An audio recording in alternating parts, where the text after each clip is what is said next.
So yeah, whenever you're.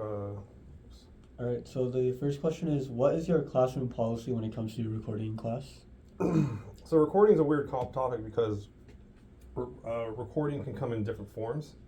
So if you're talking about photos, you're talking about video, you're talking about audio, uh, it's kind of awkward. I typically don't allow it, and for various reasons, unless there is a what do we call what's the word? What word?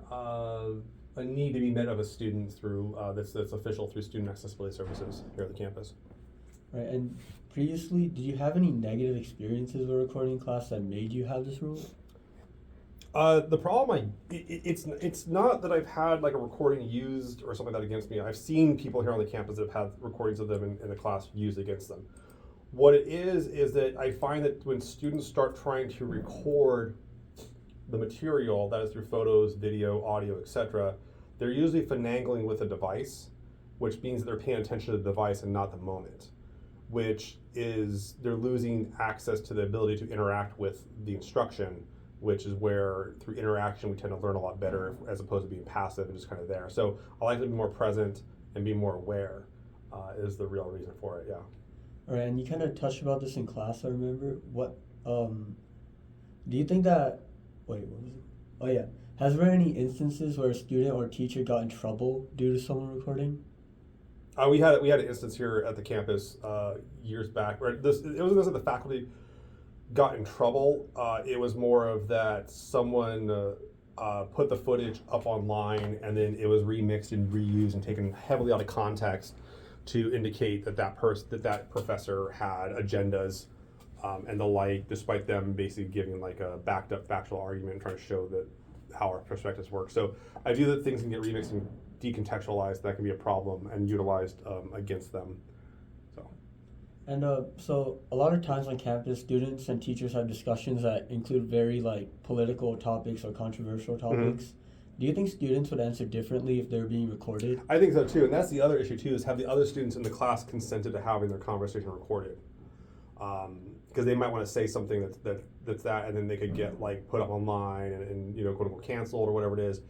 And that includes things that both I agree with and I disagree with, and I think that's important to hear those points out. So I want to keep it open, and I want students to have the ability to engage in those things. But if they can't, or they're worried about ramifications, then they can't really do it honestly, and that's a big problem. So I think that we should try to keep that space sacred for them and everything. Now, if a student needs it because of a learning disability or accessibility issue, that's a different story.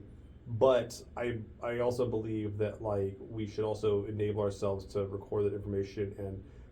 Studies show repeatedly that like if you have someone taking notes and writing it out, typing it out, or whatever it may be, they'll learn a lot better than it. So, but I really don't like the photographing and the video recording because I don't know, especially with other students, especially students of other students, because they maybe haven't consented to it. So, yeah. And back to the rule you have in your classroom. When you first started teaching at UC Merced or in general, did you used to allow students to record in class? It wasn't as prevalent. It wasn't as prevalent, and they may have, but I wasn't really paying attention to it as much. But I noticed a lot of issues with it. When we used to do our core, when we used to have a class called core, we had this big lecture hall thing we would do, like 300 students would show up, and a lot of people would record in that. That was kind of different because that's a little more public, and it's not really discussion; it's just pure lecture. But we had some instances with students having outbursts in that I believe students poorly phrased, I'll say, and if that was taken out of context for that student, I could see that student having troubles outside of the classroom, outside of the school, being looked up and harassed or something like that, and that would concern me greatly. So I think the safety feature of it goes both ways with it, but I don't really remember too many students doing it. I've had students record me in the class before.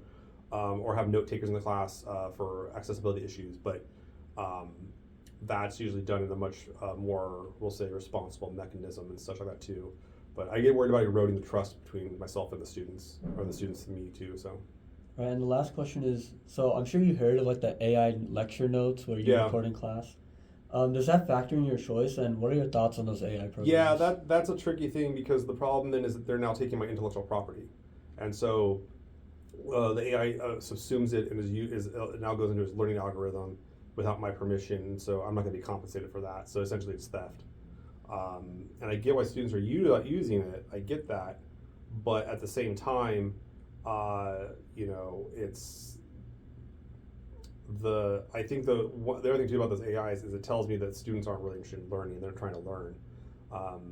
Having it do it for you and then reread that stuff, it's one, they're not going to get it. I don't think the AIs are trained enough to get the specialized topics very well. They can operate at they tend to operate like a 6th to 8th grade level language area unless they're super specialized. And with the topics we bring up in my class, I don't think it works very well. I think the students are doing a disservice to themselves. But yeah, that's becoming an increasing issue, and I'm getting to the point where I might just start, like, it's going to be hard to like ban that stuff and restrict it, but may have to, and the like. So. All right, thank you. That's all. That's it. All right. All right. Thank you so much.